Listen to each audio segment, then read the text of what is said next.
Gazeta Entrevista já está de volta com o nosso segundo bloco e o tema agora é saúde. Eu estou recebendo aqui uma médica especialista em reumatologia, a doutora Adriana Marinho, que é uma das poucas especialistas aqui em Rio Branco nessa área, reumatologia. Atende no serviço público e vem aqui conversar com a gente, falar um pouco mais sobre essas doenças da área dela, né? Porque, primeiro que tem aí uma espécie de mito, doutora, que as doenças dessa área, que a senhora é especialista, não atingem só pessoas idosas. Pessoas de todas as idades podem ter artrite, por exemplo. Sim. Boa noite. Então, nos fale um pouco disso, para começar a quebrar esse mito, né? Pois é, Rogério. Inclusive, a nossa preocupação pelas doenças reumáticas, principalmente a artrite reumatoide, que esse mês é dado uma ênfase especial à artrite reumatoide, é que é uma doença que acomete pessoas jovens, pessoas na idade produtiva, entre 20 até 40 anos, a idade que mais comumente aparece a doença.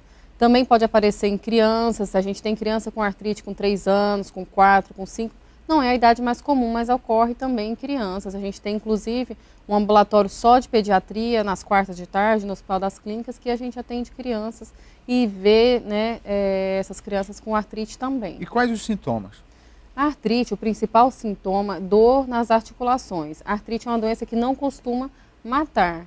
Ela causa muita incapacidade, muita dor. Muitas vezes o paciente não consegue fazer a própria higiene, colocar uma xícara na boca, se alimentar, porque acomete muitas articulações, principalmente mãos, punhos, mas pode acontecer em qualquer articulação, a dor e o inchaço. Desde os ombros, cotovelos, gosta muito das mãos e dos punhos, mas joelhos, tornozelos, todas as articulações podem ser acometidas com dor e inchaço. Tem tratamento, cura? O bom da artrite é que o tratamento ele é muito eficaz. A maioria dos pacientes, eles têm um resultado de a dor consegue melhorar mais que 90% da dor, né? E a gente tem muito tratamento específico para artrite, né? Sempre lembrando que o paciente ele costuma abusar muito de corticóide, porque é uma droga que melhora, só que tem muitos efeitos colaterais e não é esse só o tratamento. E o tratamento é feito com medicação via oral, como é que é? As drogas específicas para artrite, a gente sempre começa via oral e a terceira opção de remédio para artrite, elas começam a ser drogas injetáveis, né? Hoje em dia, a maioria dos tratamentos para artrite, eles são injetáveis. O SUS fornece, são drogas de alto custo. E a dificuldade de fazer o diagnóstico, existe ou é fácil? O paciente que começa a sentir esse tipo de sintoma, o que ele deve fazer? O clínico geral, muitas vezes, consegue detectar artrite, principalmente se ela vier com o exame do fator reumatoide, que é o principal exame, vier o fator reumatoide positivo. Aí é fácil de diagnosticar. O problema é quando o paciente tem a queixa de dor e esse exame dá negativo. Mas um clínico bem formado, ele consegue fazer esse diagnóstico e nos encaminhar. Aqui no Acre, a senhora que tem experiência, quanto que é a incidência dessa doença? Tem dados, números? Não, a gente não tem um número específico, mas estima-se que atinja 1 até 3% da população. Eu acredito que aqui no nosso estado a gente está em torno de 3%, porque é uma doença bastante comum. E a demanda para esse tipo de tratamento? Porque os especialistas são poucos, né?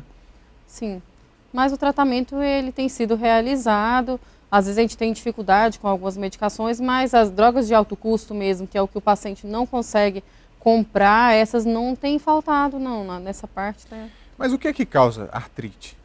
É uma doença autoimune, é o próprio organismo que reage contra ele para causar deformidades. Ele cria esses anticorpos, que são os fator reumatoide, para atacar as próprias articulações e causar deformidade. Além da dor, com o passar do tempo vai causando as deformidades nas articulações das mãos, dos pés, joelho, às vezes levando a desgaste. Como é que funciona, né, esse tipo de doença autoimune? Explicar um pouco melhor para o telespectador entender. Quer dizer, é uma coisa que parte do organismo, não tem nenhum fator externo? Ninguém sabe por quê, né? Eles têm um monte de hipóteses, alguns vírus, um fator genético, a pessoa tem que ter um fator genético diante de uma exposição, talvez, uma infecção viral que tenha desencadeado essa autoimunidade, esse autoataque, né? O próprio organismo começa a se reconhecer como se fosse uma coisa estranha e se atacar, né? Por isso que se chama autoimune. É o próprio organismo mesmo que cria, não pegou de ninguém, não é transmissível, nenhum paciente que encostou no outro e transmitiu a doença. O organismo da pessoa mesmo, ele começa a se reconhecer como estranho e ele mesmo se destruir. Tem outras doenças também, assim. A senhora atua também nessas outras áreas? Isso. Quase todas as doenças reumatológicas são autoimunes, né? Exceto a gota, que é pelo excesso de ácido úrico, né? Que aí é outro caso. Mas o lúpus, por exemplo, também é uma doença autoimune, né? A grande doença autoimune que a gente tem, que é uma doença que pode matar, que também muitas vezes simula a artrite reumatóide, que também causa dores articulares, aquela dor que ela é pior pela manhã, quando o paciente acorda, quando o sangue esfriou. O paciente fala, o sangue esfria, parece que tudo dói. Então, as doenças inflamatórias, as nossas doenças autoimunes são assim.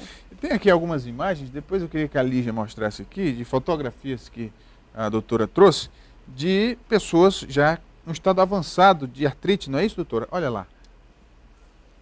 A intenção do tratamento é essa, né? Que o paciente não evolua, que às vezes o paciente não tem ideia do que pode acontecer no futuro, né? Então, a intenção das drogas hoje, as drogas são muito boas, tem drogas com mínimos efeitos colaterais, bastante eficazes, que conseguem reduzir a chance do paciente. Nesse caso dessa imagem, já é um estágio bem avançado, né? Geralmente são pacientes bem graves, né, que ficaram muito tempo sem tratamento, ou fizeram tratamento que não foi adequado. Geralmente tem alguma forma de prevenir essa doença? Não, não existe. Prevenção, não. Não tem como prevenir. Como a osteoporose, que a gente pode se alimentar melhor, fazer exercício, parar de fumar, parar de tomar café, para prevenir da osteoporose. Não existe essa opção para artrite, né? Você não tem essa opção, não. Mas, em geral, qual o cuidado que a senhora recomenda para que a pessoa não venha desencadear no futuro doenças dessa natureza? Algumas doenças a gente pode prevenir, né? Com atividade física, com uma boa alimentação, alimentos ricos em cálcio, derivados do leite, mas a artrite a gente não tem essa prevenção. A gente tem o tratamento, a doença entra em remissão, a paciente consegue levar uma vida normal, fazer suas atividades, porque a gente tem que devolver esse paciente para o mercado de trabalho, que são pacientes jovens, não deixar eles ficarem incapazes e inválidos, né? A intenção do tratamento é essa. A senhora citou aí a questão do corpo esfria, dos ossos esfriam. A mudança de temperatura, em algumas pessoas, causa dores. Quando a temperatura cai, a sensibilidade de dor. Por que isso acontece? Diariamente.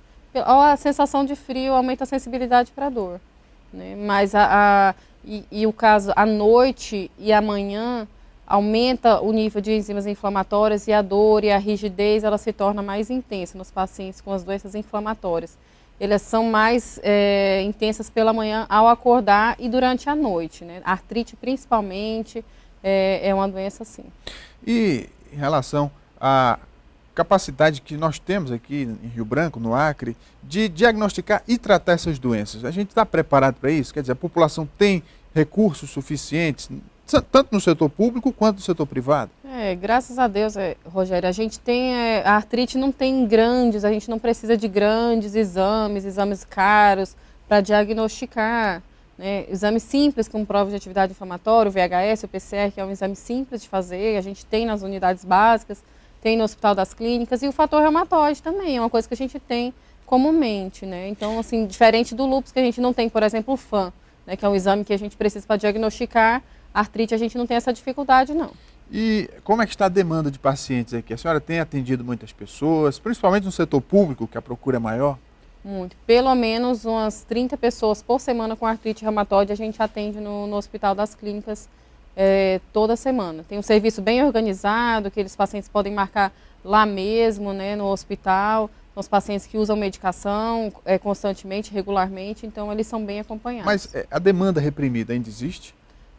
Eu estive, inclusive, com a superintendência e ela falou que esse ano, graças a Deus, a reumatologia no estado não é problema, né? Não existe demanda reprimida nessa área. Inclusive de medicamentos também, estão todos recebendo os tratamentos? Os medicamentos da farmácia de alto custo, às vezes demora, às vezes tem a burocracia de esperar pelos exames todos, eles não fornecem se não tiver todos os exames, mas eles acabam recebendo, não teve nenhum que faltou. Conversei aqui com a doutora Adriana Marinho, médica reumatologista. Mais alguma informação, doutora, que a senhora queira enfatizar? Eu acho que o importante é isso, diagnosticar precocemente, saber que a doença pode evoluir com deformidade. Existe tratamento para evitar a incapacidade física, as deformidades, a perda de função daquelas articulações, das juntas, né? Muito bem. O Gazeta Entrevista vai dar uma paradinha, a gente vai para o intervalo e volta daqui a pouco. Não saia daí.